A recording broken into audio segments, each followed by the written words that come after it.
أهلا بكم مشاهدينا. طبعا ألف ألف ألف مبروك لنادي باتشوكا، هارد لك النادي الأهلي. الأهلي خسر النهارده كأس التحدي، والزمالك فاز بكأس الشماتة. أيوه، إذا كان رموز بتطلع إحنا مش هنشجع الأهلي، إحنا مش هنشجع الأهلي، إحنا مش هنشجع الأهلي. يظهر إنهم رضوا يشجعوه. هو الظاهر كده هم رضوا يشجعوا الأهلي. بس يلا هارد لك. يعني الأهلي استحوذ استحواذ كبير، هجمات أكتر من نادي باتشوكا، ولكن هي الكرة كده، مكسب وخسارة. لكن الشماتة مش مطلوبة يعني في المواقف دي، يعني يستحسن إنك أنت يعني يا أخي خليك في وضعك المحلي، بتشمت ليه؟ ده مش مجالك، مش مجالك انك يعني ترفع على الاهلي وتقلد على الاهلي وتنزل بوست على الاهلي، مش مجالك.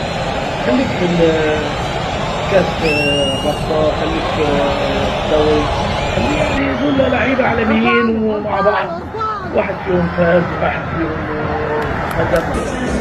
مش موضوعك يعني عشان كل حدث عالمي رياضي. يعني لو يعني لو برشلونه بيلعب ريال مدريد بتدخل في الموضوع، يعني لو الزمالك مش عارف ايه كان نعم. انت مالك؟ خليك في حالك، يستحسن خليك في حالك.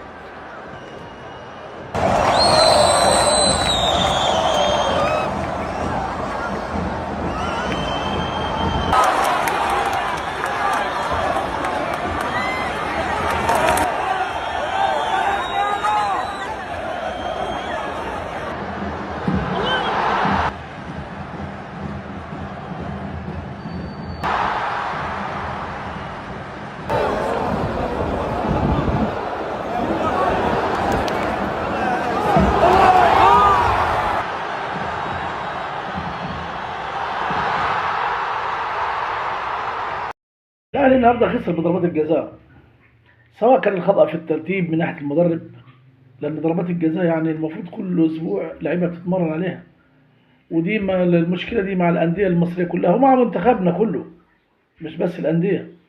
ما بنعملش حساب لضربة الجزاء، بس بنحب ناخد اللقطة كده يعني، بمجرد ما نلاقي فرصة إن اللاعب ده هو اللي هيجيب البطولة، هو اللي هيفوزنا، يجري يمسك الكورة ويلعب. على ما أعتقد إن كهربا ما كانش عليه الدور في ضربات الجزاء، وأيا كان هو يعني النصيب أولا وأخيرا هو النصيب.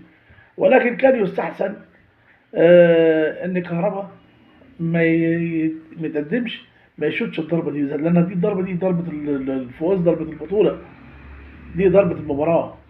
فما كانش لازم كهربا يعني يستعجل ويعمل زي الأخ شيكابالا، ضيع بطولة برضه علشان خاطر اللقطة. ولكن قدر الله ما شاء فعل، وفي النهاية دي كورة، أو زي ما بيقولوا اخواننا في شمال أفريقيا، هي دي مقابلة، مجرد مقابلة، والجايات أكثر من رايحات إن شاء الله. والسلام عليكم ورحمة الله وبركاته. حركة كبيرة.